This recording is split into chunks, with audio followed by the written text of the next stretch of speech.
The skyscraper never slept.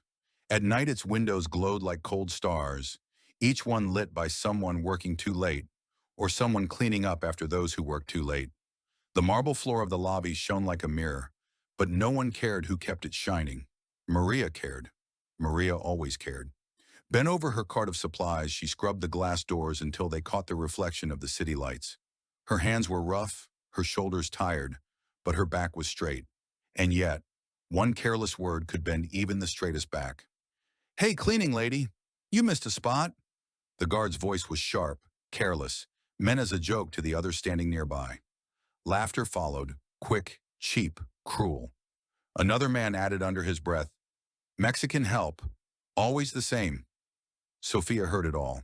She was only 12, still carrying her school backpack, waiting for her mother to finish the shift so they could ride the last bus home together. She froze, heat rising in her face, not from shame, but from anger. Her mother didn't answer.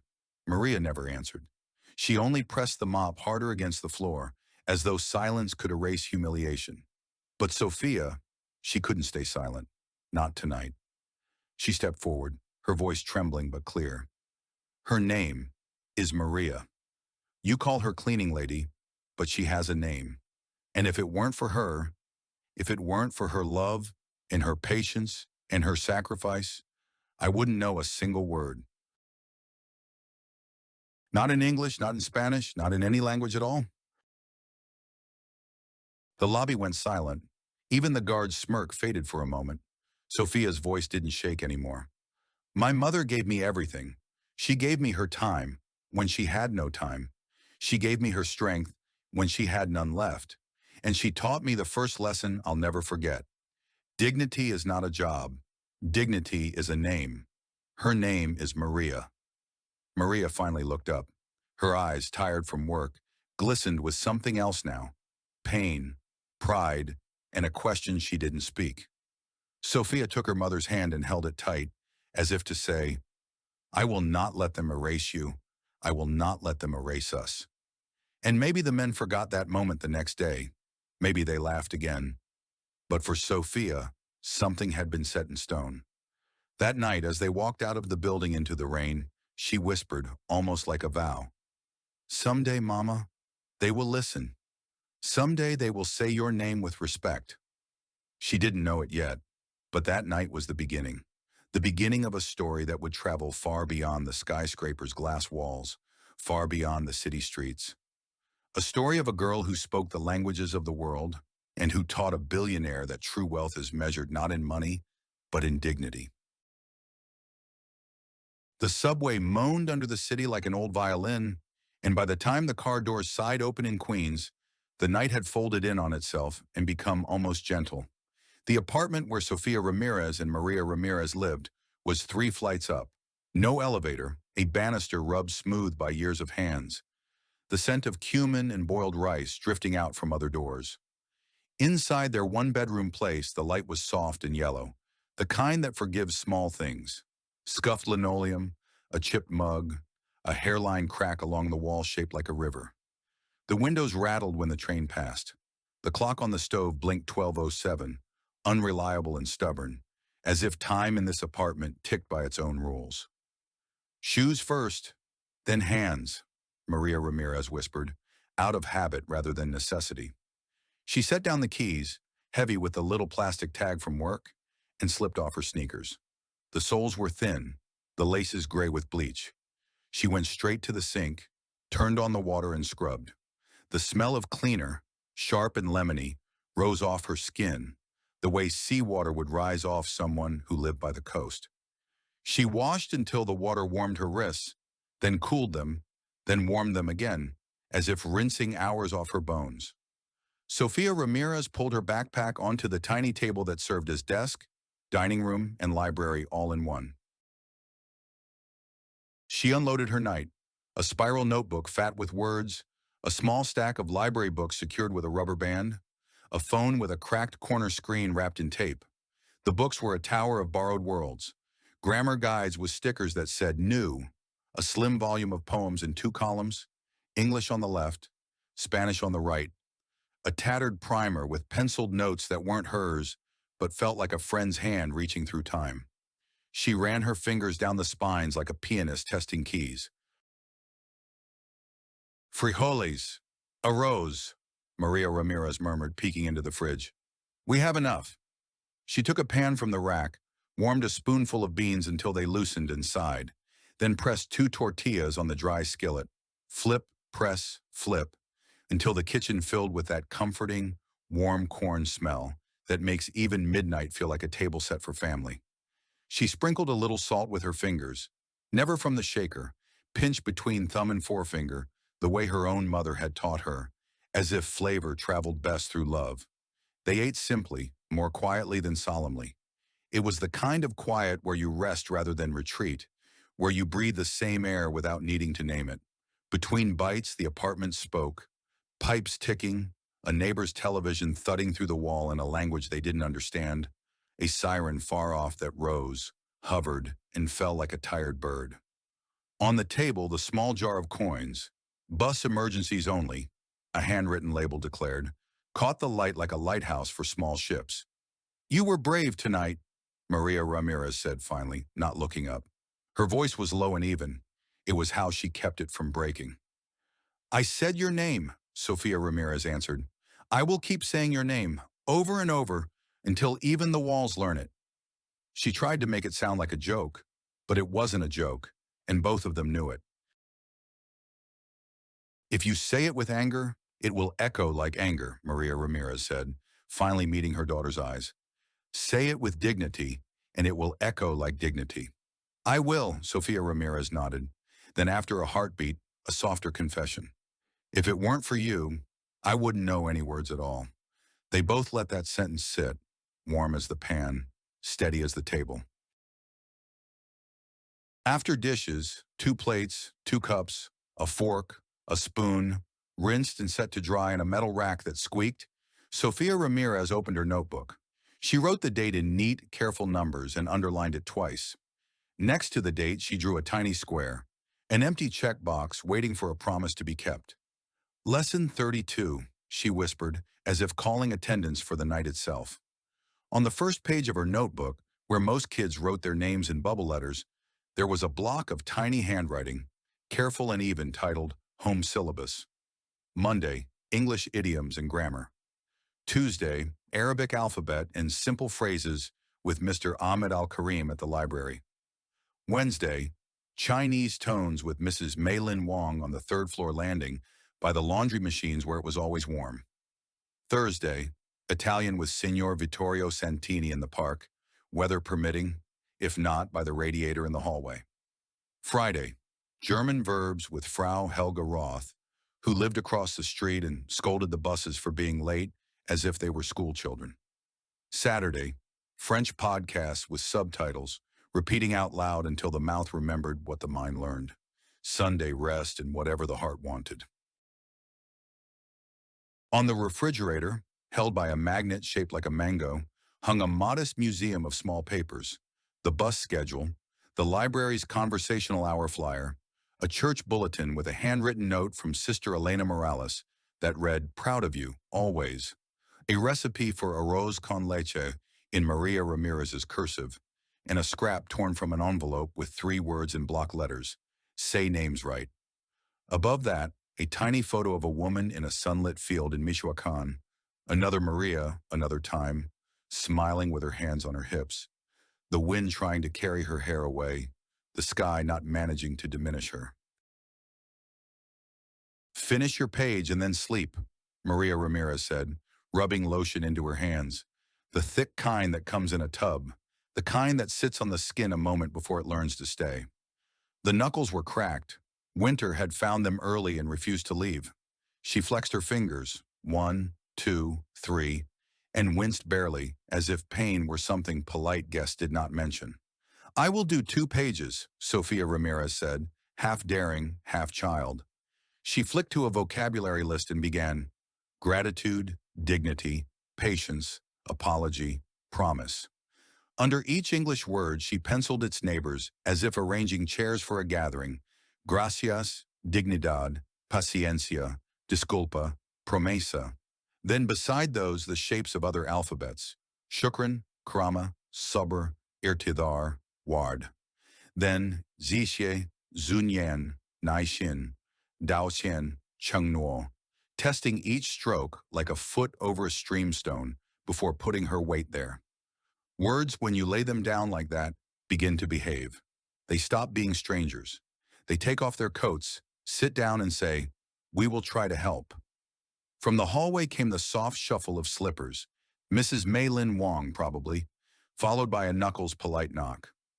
"Only if you're awake," a voice said through the door, music threaded through it like silk. Maria Ramirez opened. Mrs. Maylin Wong stood with a thermos and two small tangerines cupped in her hands. "Vitamin C for minds," she smiled. She looked at the table, saw the notebook, nodded as if the lamp itself had done well. 5 minutes, she said. "Only 5 tones, remember? Music, not math." They did not need chairs for 5 minutes. They stood by the counter and sang language softly into the kitchen tile. "Ma, ma, ma, ma." The mouth was a violin. The air knew whether it had been played kindly. "Again," Mrs. Maylin Wong whispered. And they did. And when Sofia Ramirez's third tone fell into its little valley just right, the neighbor's eyes crinkled, pleased, as if she had personally tuned an instrument and found the note pure at last. When she left, "Good night, good studies, good dreams," the apartment felt both fuller and quieter, like a well that had been drawn from and somehow filled at the same time. Maria Ramirez's phone, a stubborn rectangle with a protective case that had already lost its corners, buzzed. A message from the overnight building manager. Tomorrow's schedule posted, extra floor, overtime available. She stared at the screen a moment too long, counting hours as if they were beans. "I will take it," she said, not to complain, not to impress, but to mark the decision on the air so that it would not go unwitnessed. "Do we need it?" Sofia Ramirez asked, not quite looking up. "Children learn money the way they learn weather, by how grown-ups move." "We need next month before next month arrives," Maria Ramirez said, with that calm logic born from long practice at making small numbers go long distances. "But we will also need rest. So, overtime only if you promise to sleep when I go." "I promise," Sofia Ramirez said, and placed a dot in the square next to the date. The building exhaled. Somewhere below, a door thumped shut. A baby hiccuped down the hall, followed by a hushed lullaby hummed in a language that neither of them recognized and both of them understood. Love sounds the same in any alphabet. On the sill, a little plant, one brave pothos, tried to become a jungle and succeeded just enough to be encouraging. Next to it stood a cup of pencils like narrow promises. "Tell me one," Maria Ramirez said, as she sometimes did. "One new thing you learned today that is not in a book," Sofia Ramirez thought. "When people throw words like stones," she began slowly, "they expect a crash. If you refuse to be glass, if you are water instead, the stone sinks, and the water stays." Maria Ramirez looked at her daughter the way people look at the first morning after a storm. "Who taught you that?" she asked. "You did," Sofia Ramirez said. "You didn't say it like that, but you taught me." They prepared for sleep, which in a small apartment is less a ritual than a choreography. Bed made from couch, pillows fluffed from day shape to night shape, alarm placed not too close to the ear and not too far from the will. Maria Ramirez sat on the edge of the couch bed and rubbed her temple where the day sometimes pressed too hard. "Tomorrow," she said, like someone speaking to a horse. "Steady, steady. Tomorrow we ride again."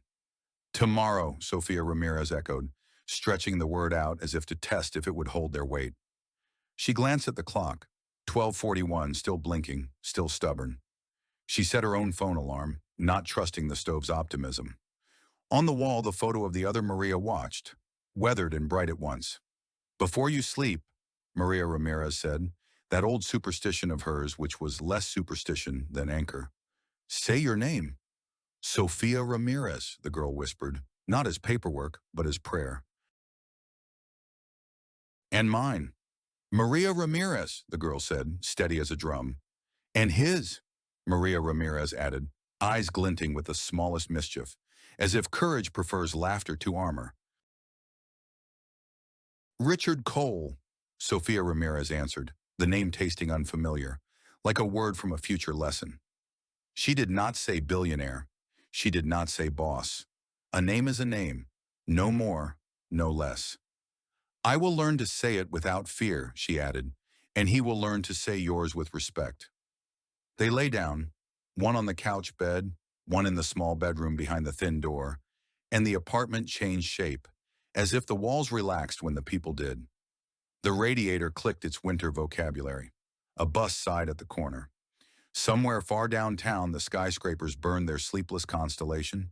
Here, under a thrifted blanket stitched with small blue squares, a girl's breath found rhythm with a mother's. And in the space between those breaths, a city's future tried to imagine itself kinder. Just before sleep, from the soft border where thoughts become dreams, Sofia Ramirez remembered the guard's voice, and then she replaced it, word by word, with the sounds of the people who had made her rich without money. Buenas noches, from Maria Ramirez's kitchen. Tisba al khair, from Mr. Ahmed al-Karim, pouring tea into paper cups by the library's back table. Wan An, from Mrs. Maylin Wong, shooing pigeons from the landing with her gentle hands. Buona nota, from Senor Vittorio Santini, who swore his violin slept too when he did. Gut Nacht, from Frau Helga Roth, tapping the window glass to scold the wind. Good night, good night, good night, layered like blankets. And somewhere under those blankets, a vow that did not need speaking. Tomorrow more words. Tomorrow more courage. Tomorrow the same name, pronounced right. Queens was never silent. The streets carried 100 voices, like threads of color weaving into one restless fabric. For most, the sounds were noise, the honk of cars, the hum of late-night shops, the overlapping chatter in markets. But for Sophia Johnson, every voice was a lesson waiting to be heard. She was 9 the first time she sat on the apartment steps with Mr. Chen, their neighbor from the 4th floor. He had kind eyes, a weathered face, and a habit of feeding the pigeons while whispering to them in Mandarin. Sophia listened, repeating the sounds under her breath. Ni hao, wanan, stumbling at first, then catching the melody. Mr. Chen laughed softly, not at her mistakes, but at her bravery. Most children laugh at my accent, he said one evening, handing her a small paper bag of sesame crackers. But you listen. You want to say it right. Sophia nodded. If I can say it right, maybe I can hear people right too. From then on, she would pause on the stairwell when Mr. Chen carried his groceries, asking about the words on the labels. Soy sauce, rice, vinegar. Each word was a pebble, and slowly she built a small bridge between herself and a world far bigger than her small apartment. In the library where her mother Maria often took her after long shifts, Sophia found another teacher. Dr. Hassan, a retired professor from Cairo, volunteered in the language section. He wore thick glasses and carried himself with the dignity of someone who still believed books could change the world. One rainy afternoon, Sophia returned a stack of picture books. Dr. Hassan noticed the paper where she had scribbled symbols that were not English. "What is this, young lady?" he asked. It's Arabic," she said shyly, "from a book you lent me." He looked closer. Her letters were crooked but recognizable. "You copied this?" "Yes, I wanted to see how it feels to write a different alphabet." Dr. Hassan smiled, his eyes shining. "Come, sit. Let me teach you to say them properly. Shukran. Say it with me." "Shukran," she repeated, soft at first, then with more strength. That became their ritual. While Maria searched the shelves for work guides or novels in Spanish, Sophia sat across from Dr. Hassan, repeating Arabic sounds until her tongue grew tired. He taught her not only words but patience, that every mistake was a step, every correction a kindness. And on the corner of Roosevelt Avenue, there was music. A wiry Italian violinist named Marco played near the subway entrance, his case open for coins. Most people rushed by, but Sophia stopped, her school bag heavy on her shoulders, her eyes fixed on the way his lips moved between songs. "Ciao, Bella," Marco greeted her once, handing her a worn sheet of lyrics. "This is a song my mother sang to me." Sophia tried to mimic the lines. The vowels rolled differently, softer, musical. She stumbled and Marco corrected her gently, never mocking. No, not like English. Open your mouth wider. Yes, like that. Bravo. It wasn't lessons. It was life. From Mr. Chen, she learned that tones were like music. From Dr. Hassan, that letters could dance in new shapes. From Marco, that every language carried a song. At night in their tiny kitchen, Maria would shake her head as Sofia switched from one language to another, reciting new words like prayers. Mihija, you cannot carry every tongue in your mouth, Maria warned gently, her voice tired from another cleaning shift. But then Maria would smile, unable to hide her pride. Still, maybe one day this gift will carry you farther than I can. Sofia always answered the same way. If it carries me anywhere, Mama, it will be because you showed me how to listen first. Yet the streets of Queens were not always kind. Children at school teased her for her accent when she spoke English with Spanish warmth. Teachers sometimes rolled their eyes when she stumbled in grammar. One boy mocked her after hearing her whispering Mandarin tones to herself in the cafeteria. Hey, are you Chinese now? Or Arabic? Or just weird? Sophia lowered her head. Before she could reply, Maria, who had come to drop off a forgotten lunch, heard the boy. She walked quietly, her uniform still stained from cleaning. Her name is Sophia Johnson, Maria said firmly, and she is learning the language of respect. Maybe you should too. The cafeteria fell silent. The boy smirked but said nothing more. Sophia's cheeks burned, not from shame, but from a fierce kind of pride. That night she told her mother, Mama, if I ever speak 100 languages, it will not matter if I do not speak yours, if I do not speak the language of dignity you taught me. Maria kissed her forehead. Then you will never be lost, Sophia. Never. From then on, Sophia carried every word like a seed. Chinese from the stairwell, Arabic from the library, Italian from the street, Spanish from her mother, English from the classrooms. She did not chase them as trophies. She simply let them live inside her. And in the quiet of her small room, when the city outside was restless and Maria slept after another night shift, Sophia whispered the words into the dark. Not to boast, not to prove, but to remind herself that the world was vast and that she belonged to all of it. She didn't yet know how these seeds would grow. She only knew that every voice she listened to carried a piece of tomorrow. And she, a girl from a small apartment in Queens, would never stop listening. The first wound to dignity did not come from a stranger in the subway. It came in the bright aisles of a grocery store. Sophia Johnson was 10 years old, trailing behind her mother as Maria Johnson pushed a squeaky cart through rows of canned beans and bags of rice. It should have been an ordinary errand, the kind they did every Saturday. But that day, a storm brewed in something as small as a cashier's tone. Maria's English was careful but halting. She spoke with the weight of Spanish shaping every word. At the register, she greeted the young cashier with a soft smile. Good afternoon. How are you? The boy, no older than 19, barely looked up. He scanned items, gum snapping in his mouth. When Maria handed over her coupons, he sighed loudly, muttering under his breath, just loud enough for Sophia to hear. Ugh, people who can't even speak right, always slowing down the line. The words were like knives, casual and sharp. Maria froze. She did not answer, only folded her hands in front of her apron, as if apologizing for existing. Sophia's face went hot. She had seen her mother endure long nights, cleaning offices until her fingers cracked. She had seen her mother sleep barely 4 hours before waking to cook breakfast, but she had never seen her mother look this small. Sophia stepped forward. Her voice trembled, but she forced it out. Her name is Maria Johnson, and she speaks just fine. The cashier raised his brows, smirked. Relax, kid. I wasn't talking to you. Yes, you were, Sophia shot back. Her heart pounded, but her words grew steadier. You were talking to both of us. When you laugh at her words, you laugh at me too. When you make her feel less, you make me feel less. Don't you dare. For a moment, the boy blinked, startled by the fire in a child's voice. He shrugged, muttered something about people being too sensitive, and turned away. But the damage had already been done, and so had the healing. Maria touched Sophia's shoulder gently. Mihija, don't fight. Her voice was soft, almost pleading, as if afraid the world would punish her daughter for daring to answer back. But Sofia lifted her chin. If I don't speak, Mama, who will? If I don't say your name right, who will? That night, Maria cried in the small kitchen, though she tried to hide it while washing dishes. Sofia sat at the table, her homework spread out but untouched.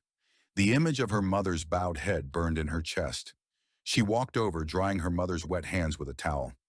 Mama, she whispered, I don't care what anyone says. You are the bravest person I know. If I ever do anything with my life, it will be because of you. Maria pulled her close, pressing her forehead against Sofia's. You will do more than I ever dreamed. But promise me one thing. Promise me you will not let anger eat your heart. Dignity is not shouting louder. Dignity is standing taller. Sofia nodded, though inside she still burned. She would learn to carry that fire, not as rage, but as a torch. School, too, was a battlefield. In the classroom, Sofia's accent often betrayed her. Teachers corrected her harshly, even when her answers were right. Classmates snickered. One afternoon during group presentations, Sofia mispronounced a word she had just learned from an old French dictionary. Immediately, a boy at the back called out, Hey, Sofia's making up languages again. Maybe she's from every country at once. Laughter spilled across the room. Sofia flushed. She wanted to crawl into herself, to shrink like her mother had at the grocery store. But then she remembered Maria's words. Dignity is standing taller. So she straightened her shoulders. Maybe I am from every country at once, she said evenly. Maybe that's better than being from nowhere at all. The class went silent. The boy stammered, caught off guard by her poise. Even the teacher, who had been ready to scold her, paused and said nothing. That evening, Sofia walked home through the crowded streets of Queens with her head higher.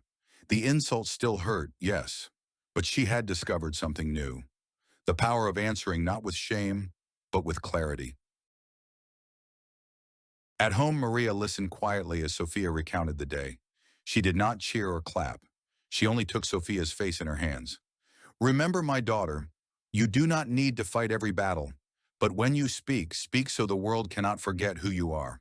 Sofia pressed her forehead to her mother's hand. If I ever forget, Mama, remind me, because if not for you, I would never have the courage. That night, she sat at her desk, practicing words from 3 different languages, not to escape, not to show off, but to armor herself with voices. Every phrase she learned was another way to say, my mother matters, I matter, we belong. The city outside hummed with sirens and subway wheels. But inside that small apartment, something new had been born. Not just a girl who loved languages, but a girl who had decided she would never let anyone erase Maria Johnson's name. Not in the grocery store, not in the classroom, not anywhere. And though she was still only a child, Sofia felt it deep in her bones. This was the first step on a long road. A road where every insult would try to push her down, and every word she learned would help her stand taller. The world might not remember the cashier or the mocking classmates, but one day they would remember the girl who stood up and said, her name is Maria Johnson. The building where Maria Johnson scrubbed marble floors and polished brass railings every night was one of Manhattan's proudest towers. 48 stories of glass and steel, humming with the voices of lawyers, bankers, and executives who passed by Maria without ever seeing her. To them, she was invisible, a figure in a gray uniform, pushing a mop, lowering her eyes. But one evening, that building became a stage for something no one expected. The lobby glowed with chandeliers. A reception was underway, men in suits and women in gowns stepping across the polished stone that Maria herself had cleaned only hours earlier. Sofia Johnson, now 12, had come to wait for her mother, sitting quietly on a bench with a book in her lap. She never liked these places. Too much perfume in the air, too many cold glances. But she stayed close because sometimes Maria needed her when the shifts ran late. From the far end of the lobby, Maria emerged, carrying a stack of linen napkins. She had been asked to help serve at the reception. Sofia saw her mother's careful steps, the way she bowed her head whenever one of the wealthy guests brushed past her. And then it happened. A man with slicked hair and a glass of wine in his hand laughed loudly at a joke, then turned toward Maria as she passed. His eyes swept over her uniform. "Ah, the cleaning lady joins the gala," he said, his voice dripping with mockery. "Tell me, do they pay you in leftover bread?" Several nearby guests chuckled, though some turned away uncomfortably. Maria froze. She did not answer. Her hands trembled, the napkins pressed tightly against her chest. Sofia's stomach clenched. She had seen this before. The silence, the humiliation. But something inside her refused to let it happen again. She stood up. Her voice rang out, clear and steady. "Her name is Maria Johnson. She works harder than anyone in this building, and maybe you should learn some respect." The man blinked, startled. "Well, well, the maid has a daughter with a sharp tongue. Do you even understand where you are, little girl? This is not a playground." Sofia stepped closer, her heart pounding, but she did not falter. She switched tongues, her words flowing with ease. First in flawless Spanish. "Mi madre no es tu chiste. Ella es mi orgullo." Then in careful Mandarin she had practiced with a neighbor. "Mingzi henjong yao. Tada mingzi shimalia yuhanshun." And finally in sharp French. "Vous parlez de dignité, monsieur, mais vous ne savez pas le sens du mot." The lobby hushed. Glasses froze in midair. The guests stared, first at the girl, then at each other, unsure whether to laugh or to applaud. The man scoffed, but his face reddened. "Show off," he muttered, turning away to hide his embarrassment. The small circle of laughter that had supported him a moment ago dissolved into uneasy silence. Maria clutched the napkins tighter, tears welling in her eyes. Not from shame this time, but from the shock of hearing her daughter defend her with such fire. And from across the room, someone else had been watching. Richard Harrington, one of the city's most powerful billionaires, stood near the staircase, a glass of water in his hand. He was known for his steel-gray hair, his perfectly tailored suits, and a reputation that mixed brilliance with arrogance. Richard was not the kind of man who paid attention to the staff, but tonight he had noticed the girl with the book on her lap, and then the same girl standing tall against a man twice her size. He walked forward slowly, the crowd parting for him. When he reached Sofia, he looked down, his blue eyes sharp but curious. "What is your name?" he asked. Sofia straightened. "Sofia Johnson." "And how many languages did I just hear you speak?" "3," she replied calmly. "But I am learning more." Richard tilted his head, intrigued. "Why?" Sofia's answer came without hesitation. "Because every language I learn is another way to say my mother's name with respect. One tongue is not enough to defend her dignity." The room went still. Even the clinking of glasses seemed to pause. Richard's gaze lingered on her, and for the first time in years, his polished mask of control softened. He had heard many speeches in boardrooms, many boasts at charity galas, but he had never heard a child speak like this. Not for herself, but for her mother. He nodded slowly. "Impressive." Then he glanced at Maria, who stood trembling, unsure whether to bow or flee. "Mrs. Johnson," he said, his voice formal now. "You must be very proud." Maria swallowed hard, her lips trembling as she whispered, "Always." Richard looked back at Sofia. "Perhaps the world should hear more from you." With that, he turned and walked away, leaving murmurs in his wake. Some guests whispered that the girl was precocious, others that Richard had found his newest curiosity. But for Maria and Sofia, it was something else entirely. It was the first time a man of power had looked at them and not through them. Later that night, as Maria and Sofia walked home through the quiet streets of Queens, Maria held her daughter's hand tightly. "You frightened me," she confessed, "speaking like that in front of all those people." Sofia shook her head. "I wasn't afraid. I was angry. But I remembered what you told me. Dignity is standing taller." So I stood. Maria stopped, turned to her daughter beneath the glow of a street lamp. "You did more than stand, Sofia. You made them listen. Even him." "Who was he?" Sofia asked. Maria hesitated. "Richard Harrington. He owns the building. He owns many buildings. He is very powerful." Sofia shrugged. "Then let him remember my name too." Maria smiled through her tears, pulling her daughter close. In that moment, the skyscrapers around them no longer seemed so impossible, so unreachable. For the first time, Maria allowed herself to dream that her daughter's voice, clear, unshaken, multilingual, might echo far beyond the streets of Queens. And high above them, in a penthouse window lit against the dark sky, Richard Harrington stood by the glass, sipping his water, replaying the words in his mind. Every language I learn is another way to defend my mother's dignity.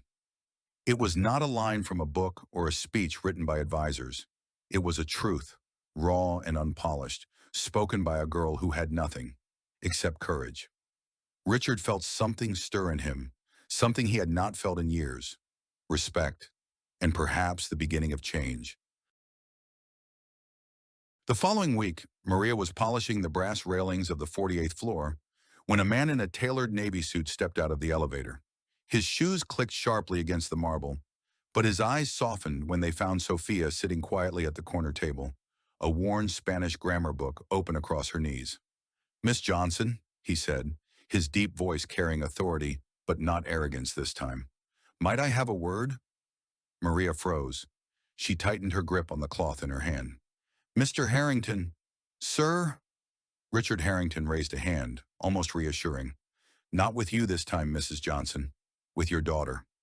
Sophia looked up, unafraid. She closed her book with careful hands and stood. "Yes, Mr. Harrington." He gestured toward the empty conference room. Floor-to-ceiling windows framed the skyline, the city buzzing far below.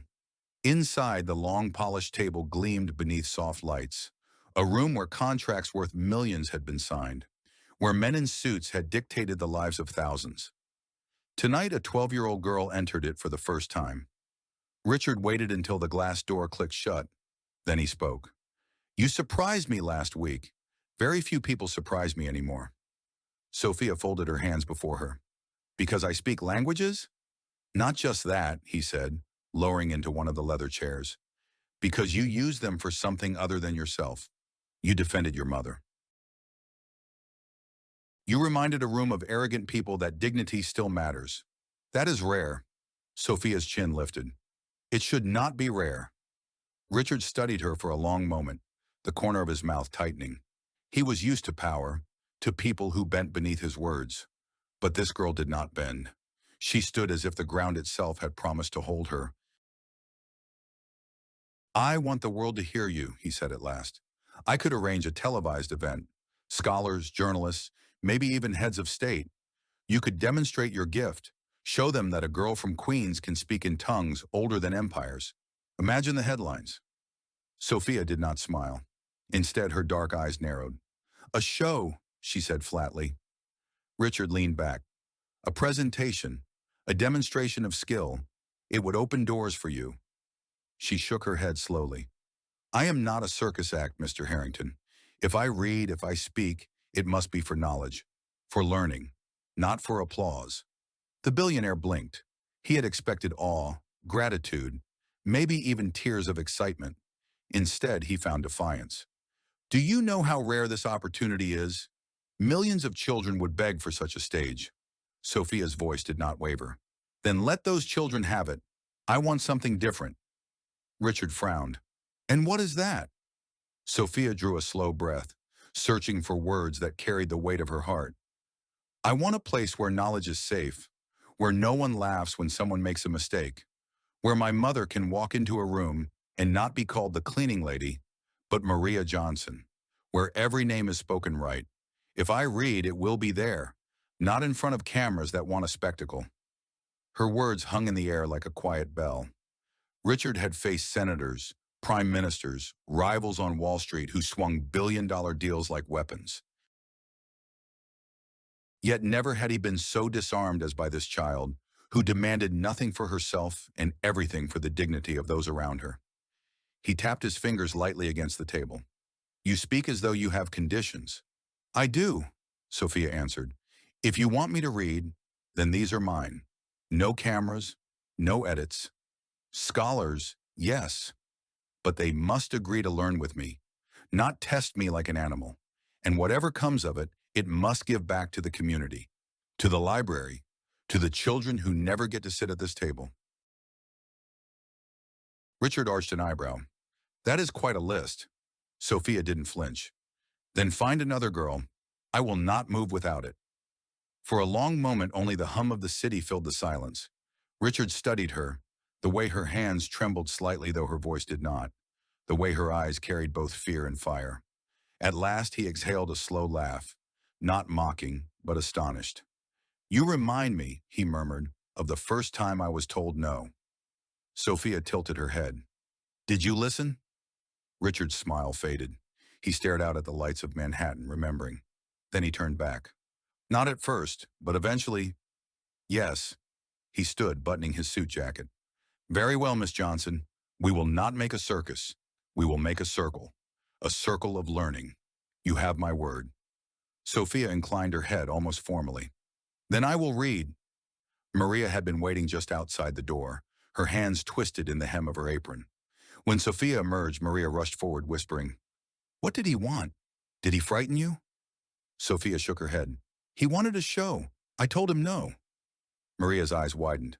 Sofia! But the girl only smiled faintly.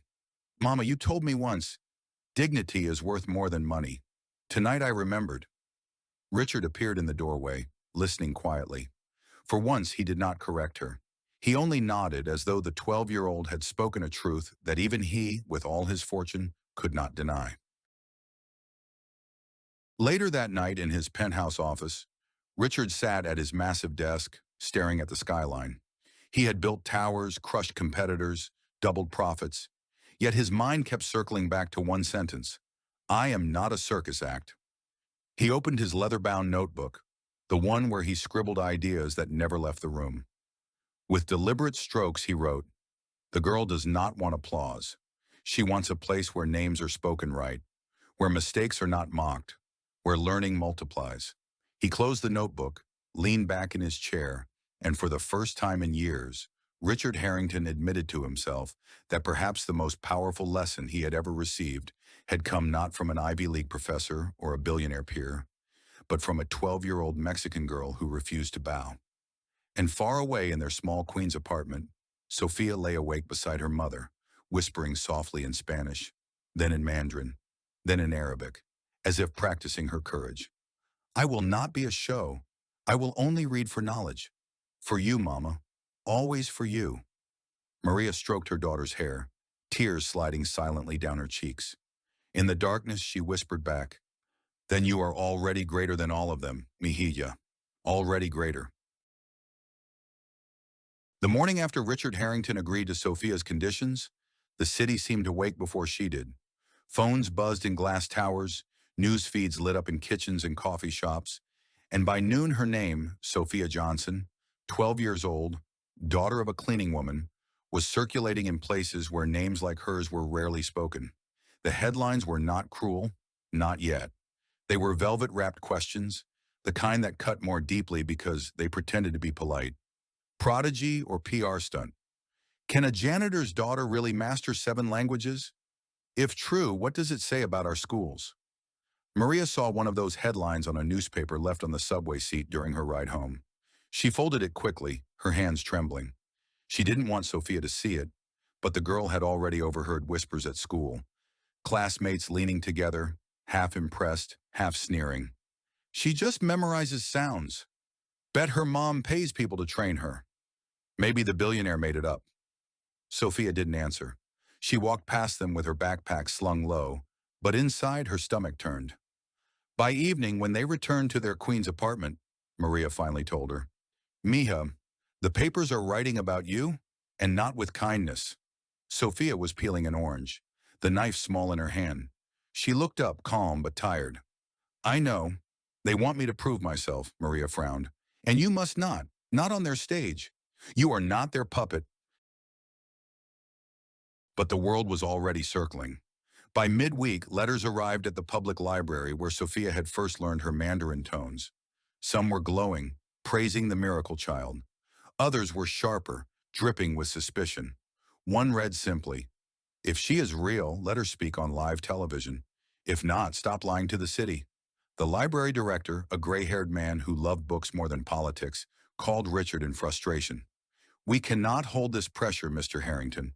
Donors are asking if we are supporting a fraud.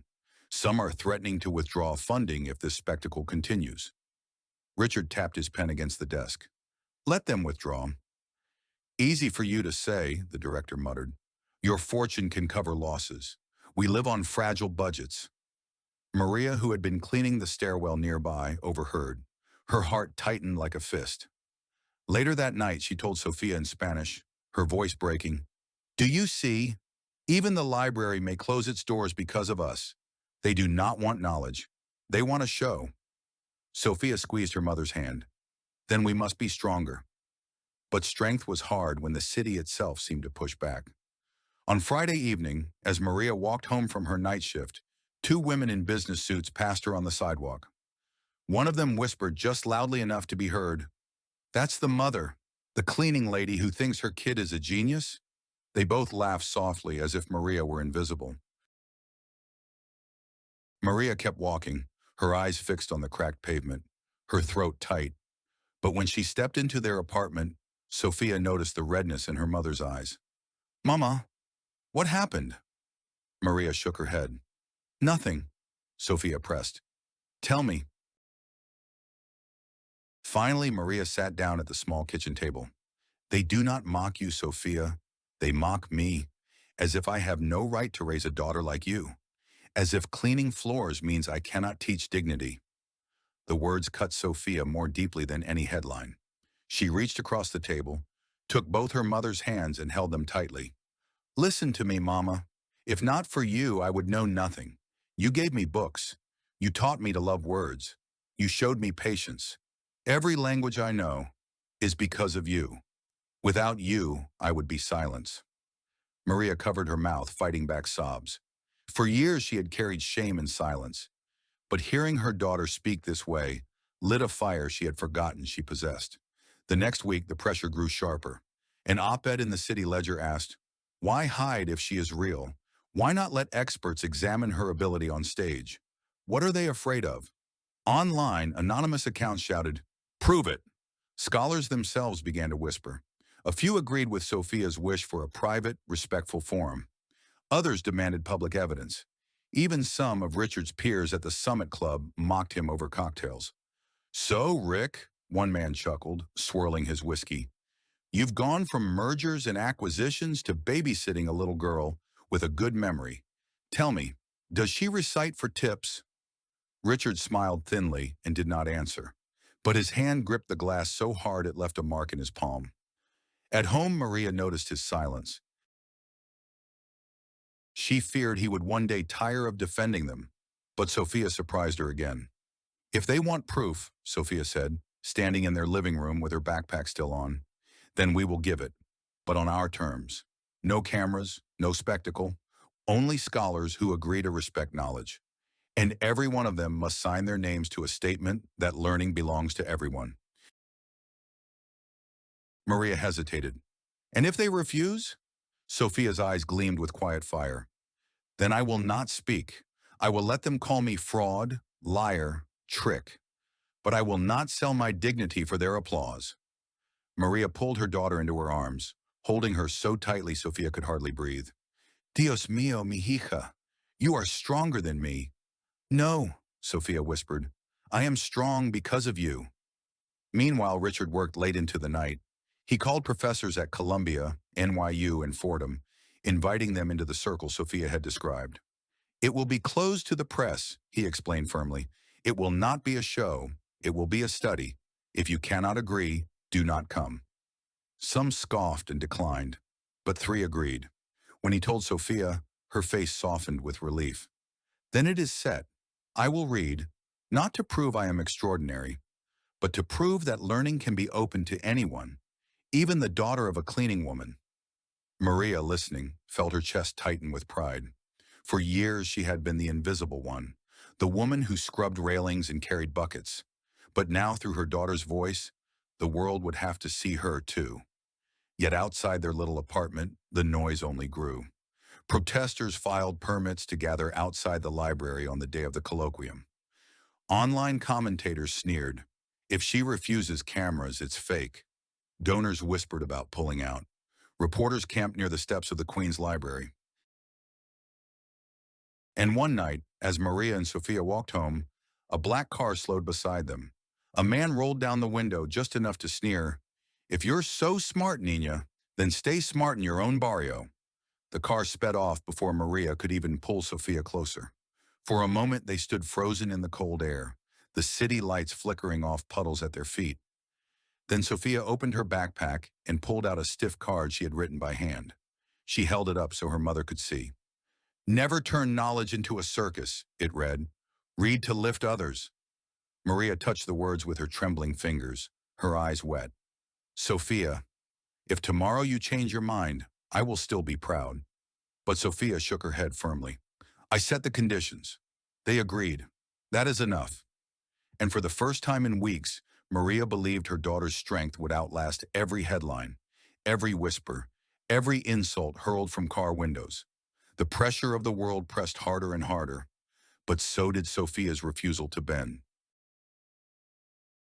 It was a Saturday afternoon when the moment finally came. Not in a courtroom, not on a stage, not even in one of Richard Harrington's towering offices, but in the fluorescent lit lobby of the very building where Maria worked nights scrubbing marble floors. Sofia had come to meet her mother, to walk her home together. She carried her backpack heavy with books, her hair tied back hastily, her eyes still bright from an Arabic poem she had been memorizing. She was only 12, but her stride that day was taller, firmer, as if she had already decided she belonged in places that had always treated her mother like a shadow. The security guard, a young man barely older than a college intern, nodded at her kindly as she entered. He knew Maria and Sofia by name. "She's on the 12th floor today, finishing early," he said. Sofia thanked him and hurried toward the elevators. When the doors opened onto the polished 12th floor lobby, Sofia saw her mother standing near the corner, adjusting her gloves. Maria looked tired, her back curved slightly from hours of bending, but she smiled when she spotted her daughter. That smile was everything. Weary but warm, always finding light in dark corners. But before they could reach each other, voices cut through the hush of the marble lobby. Two executives in tailored suits strode past, their shoes clicking sharply against the floor. They were laughing about something, their tone casual, until one of them glanced at Maria. "Don't forget the maid," he muttered, not cruelly in tone, but carelessly, as if Maria weren't even human enough to deserve her real name. The word hung in the air like a slap. Maria froze. Her hands tightened around her cleaning gloves. She had heard it before, 1,000 times, whispered, muttered, spat, but never in front of her daughter, never with such blatant dismissal. Her face flushed red, then drained pale. Sofia stopped walking. She turned sharply toward the two men, her small frame stiff with outrage. Her chest burned. Something inside her, 12 years of overhearing murmurs, of watching her mother bow her head, of feeling invisible in the city they called home, broke open like glass shattering. "Her name," Sofia said loudly, her voice cutting through the marble echoes, "is Maria Hernandez. She is not a maid. She is my mother." The lobby went silent. The men halted, startled, blinking down at the child who dared to confront them. One of them tried to chuckle it off. "Easy, young lady. We didn't mean—" Sofia stepped forward, her fists clenched at her sides. Her voice quivered, but not with fear, with fury. "No, you don't get to excuse it. You think words don't matter? Words build walls. Words make people small. You call her maid so you don't have to see her as a woman, as a mother, as someone who carried me and raised me and worked while you slept. You call her maid so you don't have to feel guilty when she cleans the floors under your shoes." Her words spilled like fire. Faster now, stronger. "But I will not let you. My mother's name is Maria Hernandez. And she is more than you will ever understand." The executives stood frozen, one of them shifting uncomfortably, the other glancing at the security camera in the corner, as if worried someone might replay this moment. Maria, trembling, whispered, "Sofia Mia, enough." But Sofia shook her head fiercely. "No, Mama, I will not be quiet. You taught me that names matter. You gave me mine, Sofia, and you told me to carry it with pride. I will carry yours too. If they cannot say Maria Hernandez, then they are the ones without dignity. Her voice cracked, but she didn't stop. You know how many words I've learned, Mama? In Chinese, you are makan. In Arabic, you are umma. In Italian, you are madre. In every language, you are the same, the woman who gave me life, who gave me love, who gave me knowledge. You are not a maid. You are everything. The silence after those words was deeper than any silence the marble lobby had ever known. The two men shifted awkwardly, suddenly smaller in their expensive suits. One of them finally muttered, "We're sorry." But it was a hollow apology, a whisper meant only to escape the heat of the moment. Still, it didn't matter. The wound had been made, and so had the scar of defiance. Maria covered her mouth, tears spilling freely down her cheeks. For 12 years she had endured in silence, swallowing humiliation, holding her head low to protect her daughter. But here was her child, tiny against the vast lobby, defending her with more courage than she herself had ever dared. "My Sofia," she whispered hoarsely, pulling her daughter close. "Mi corazon. You are my voice when I have none." Sofia pressed her forehead against her mother's chest, her small body trembling. "I couldn't let them, Mama. I couldn't." From the corner, the security guard watched with wide eyes, his expression softening. He had seen countless workers pass through these halls, invisible as shadows. But this moment, this defense, it was something he would not forget. Richard Harrington stepped off the elevator just then, briefcase in hand. He paused, taking in the sight. The executives pale and silent, the child trembling in her mother's arms, the echo of words still hanging in the air. "What happened here?" he asked quietly, but his tone was edged with steel. Neither executive answered. Their silence spoke volumes. Richard's gaze flicked from them to Sofia. "Miss Sofia Hernandez," he said deliberately, his voice respectful, "I think you've taught us all a lesson this afternoon." He turned to the men, his jaw tightening. "You two should remember, dignity is not optional in this building. If you cannot honor the people who make this place run, you will not belong here." The executives muttered something about being late for a meeting and slipped away quickly, their polished shoes suddenly dragging against the floor. Maria wiped her cheeks, still shaken. Richard placed a gentle hand on her shoulder. "Maria Hernandez," he said firmly, as if sealing the name in the marble itself. "You deserve far better than this, and so does your daughter." That night, back in their small Queens apartment, Maria sat by the window, staring out at the city lights. She still felt the sting of that word, maid, echoing in her ears. But she also felt something new, the sharp, undeniable pride of being defended, of being seen. Sofia sat at the table, scribbling in her notebook. When Maria asked what she was writing, the girl lifted the page. It read, "Words can wound, but they can also heal. Today I learned that silence is a wound too. And I will never choose silence." Maria pressed the notebook to her chest, tears rising again. Not from shame, but from something far heavier and far more beautiful. For the first time in years, she whispered softly into the night air, "My name is Maria Hernandez," and she said it with pride. The day after the confrontation in the marble lobby, the story had already begun to ripple. Not through newspapers or cameras. No one outside had seen it, but through whispers in Sullivan Tower. Executives spoke quietly about the child who had faced them down, about the billionaire who had backed her, about the word maid that suddenly felt like poison in the air. For Sofia Hernandez, it wasn't a victory to save her. It was simply what needed to be done. She had defended her mother because silence would have been betrayal, and yet she didn't sleep much that night. She lay awake in their tiny bedroom in Queens, listening to her mother breathe beside her, replaying every word she had shouted, every tremble in her own voice. The next morning, Richard Harrington called. His voice on the line was calm but urgent. "Sofia, would you come to my office? There is something I want to ask you, and I promise your mother will be there the entire time." Maria had hesitated. A billionaire's invitation was not a casual thing. But Sofia, still burning with a strange mix of anger and resolve, agreed. When they arrived, Richard's office no longer looked the way it once had. The towering black granite table was gone, replaced with a modest round wooden one. On the walls hung photos of real people, workers, librarians, parents. It was as if he had already begun dismantling the museum of arrogance he had lived in. Richard gestured for them to sit. Sophia, yesterday you reminded me of something I had long forgotten. Names matter. Dignity matters. I want you to help me with something larger than a single building. Sophia tilted her head, suspicious. Help how? Richard took a breath. I want you to read, to stand in front of people who have always measured success in money and power, and to show them another kind of wealth. You have a gift. Languages, memory, courage. If you read to them in Arabic, in Chinese, in Spanish, in English, you could open doors no metric ever could. Maria tensed. Her fingers closed around Sophia's hand protectively.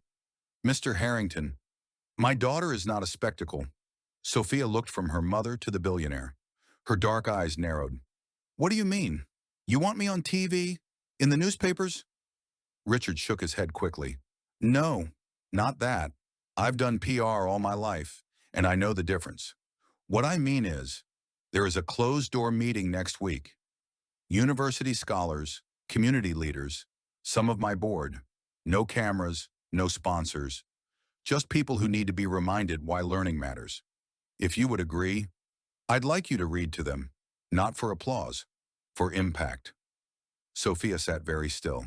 For a long moment she said nothing. Then quietly but firmly, she answered, I will do it, but only if there are rules. Richard leaned forward. What kind of rules? Sophia's voice was steady now, almost formal, as if she had already rehearsed these conditions in her mind. First, no cameras, no recording, no journalists hiding in the back. If I read it will not be for the world's entertainment, it will be for those who are in the room, listening with their own ears. Richard nodded. Agreed. Second, no calling me a prodigy or genius, or any of those words people like to use when they don't know how to explain someone. I'm just Sofia Hernandez, a girl who studies because her mother taught her that knowledge is a form of dignity. If they can't respect me as that, I won't stand in front of them at all. Maria's eyes glistened, pride trembling through her exhaustion. Richard's expression softened. Understood. You'll be introduced only as Sofia Hernandez, student and daughter of Maria Hernandez. Third, Sophia continued, her chin lifting, it has to be real study. You don't just want me to perform, you want me to teach you something. That means I choose the text. I choose what matters. And when I'm finished, people don't clap like it's a show. They ask questions and we talk. Because reading without thinking is just noise. The silence in the room stretched. Richard looked at her, then at Maria, then back again. For the first time in his adult life, a 12-year-old girl was setting terms with him as if she were the one holding power. And strangely, he felt relief. These are wise rules, he said at last. Rules I should have made for myself long ago. You have my word, Sophia. This will not be a circus. This will be learning. Maria, still uneasy, searched his eyes. And if people try to twist this? Richard exhaled. Then I'll protect her. I'll use every bit of influence I have not to promote her, but to shield her. You have my word on that too. Sophia finally nodded. Then I'll read. She stood, small but defiant, and reached into her backpack. From its worn interior, she pulled out a stack of yellowed pages. Poems, proverbs, passages she had copied by hand from the library. She spread them across the round table. This is where I'll choose from, not the easy ones. The ones that make people uncomfortable, because discomfort is the beginning of thinking. Richard studied her, and in that moment he saw not a child to be used, but a teacher the city desperately needed. A teacher with no title, no diploma, but with authority earned through fire. Maria touched her daughter's shoulder, her voice hushed with awe. Me, Sophia, you sound older than your years. Sophia turned to her mother. Her eyes softened. Only because of you, Mama. If you hadn't worked nights, if you hadn't believed in books instead of bitterness, I would know nothing. Everything I have is because of you. Maria pressed her hand to her mouth, overcome. Richard looked away, giving them privacy, but the words etched themselves deep inside him. He thought of his own past, the arrogance, the shortcuts, the times he had trampled names into dust. And for the first time, he felt shame mixed with gratitude. When they left that afternoon, the agreement was clear. Sofia would read, but on her own terms, under her own rules. No side doors, no staged applause, no exploitation. Back in their small Queens apartment that night, Maria asked softly, "Are you sure, Mija? You don't have to carry the weight of these people." Sofia shook her head. "I'm not carrying them, Mama. I'm just showing them a door. Whether they walk through it is up to them." Maria smiled faintly, kissing her daughter's forehead. "That is wisdom far beyond your years." And in the silence of that tiny apartment, with the hum of the city outside and the glow of the desk lamp lighting her stack of yellowed pages, Sofia began to prepare. Not for a performance, but for a reckoning, one that would prove words, when spoken with dignity, could move the stone hearts of power itself. The night before the reading, the Hernandez apartment in Queens glowed with a kind of nervous energy. It wasn't the light bulbs, one flickered in the kitchen, another hummed in the hallway, but the invisible electricity of anticipation. On the small wooden table, stacked high like a tower of fragile bricks, lay Sofia's handwritten pages. Words copied from books borrowed, borrowed again, returned late, borrowed once more.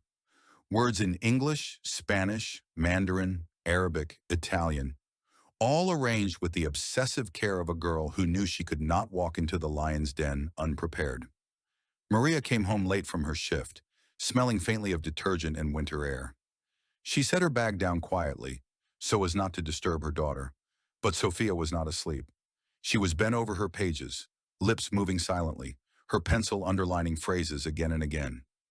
Maria leaned against the doorway, watching. For a moment she saw not a 12-year-old, but a scholar with centuries of voices at her fingertips. Then she cleared her throat softly. "Sofia, it's almost midnight." Sofia glanced up, startled, eyes wide as if she'd been pulled from another world. "I know, Mama, but tomorrow—" Maria crossed the room, placed a gentle hand on her shoulder. "Tomorrow will come whether you sleep or not. You need strength, not just words." But Sofia shook her head, stubborn. "What if I forget a line? What if I stumble on a tone in Mandarin? What if I choose the wrong poem and they laugh?" Maria lowered herself into the chair opposite her daughter. Her eyes, dark and lined from years of night shifts, glimmered with a patient fire. "Do you remember what I used to tell you, Mija, when you were small and learning your first words?" Sofia thought for a moment, then whispered, "That mistakes are like stepping stones." Maria nodded. "Yes, mistakes are your teachers. If you stumble, it means you are learning how to stand taller. Do not be afraid of mistakes, Sofia. Fear silence more than error. Silence is the true enemy." For a moment, Sofia wanted to protest, to say that mistakes in front of billionaires and professors weren't the same as mistakes at home. That one carried the risk of humiliation. But then she looked at her mother, who had endured humiliation countless times, who had survived it without losing her dignity. And suddenly her fear felt smaller. Sofia leaned back, exhaling. "They'll all be looking at me." Maria smiled softly. "Then give them something worth looking at. Not perfection, truth. Speak as you are. They can see 100 polished speeches in a week, but they will only hear your heart once. Make them listen." The little kitchen clock ticked loudly in the silence that followed. Sofia turned her pages. On top was a line from Sor Juana Inés de la Cruz, the Mexican nun and poet. "I do not study to know more, but to ignore less." She traced the words with her finger. "Mama, do you think they'll understand this?" Maria's hand reached across the table, pressing gently over her daughter's. "If they don't, then you will teach them. That is what tomorrow is. Not an exam, a classroom. And you, Mihija, are the teacher." For the first time all week, Sofia laughed. It was a small, nervous laugh, but it carried relief. "Me? A teacher?" "Yes," Maria said firmly, "because knowledge does not care about age. It cares about honesty. Outside, the winter wind rattled the thin windows. The city hummed in the distance, cars rolling down Queens Boulevard, trains screeching like restless giants. But inside their little apartment, the air was thick with something sacred. A mother preparing her child not for a test, but for life. Sofia set down her pencil. She leaned her head on Maria's shoulder, and for a moment she was not the girl who spoke 5 languages or the girl who had stared down a billionaire. She was simply a child in her mother's arms, seeking comfort before a storm. "Promise me one thing, Mama," she whispered. "If tomorrow I fail, if they laugh or dismiss me, you won't think less of me." Maria turned her face sharply, cupping Sofia's chin so their eyes locked. "Listen to me. Nothing you do tomorrow can change what you are to me. You are already more than I ever dreamed. You could stand silent the whole time, and you would still be my pride. Do you understand?" Tears gathered in Sofia's eyes, hot and sudden. She nodded, but her throat was too tight to answer. Maria kissed her forehead. "Then go to bed, me Sofia. Let the words rest in your heart now. They will be there tomorrow when you need them." Reluctantly, Sofia shuffled her papers into neat piles, slid them into her backpack, and turned off the desk lamp.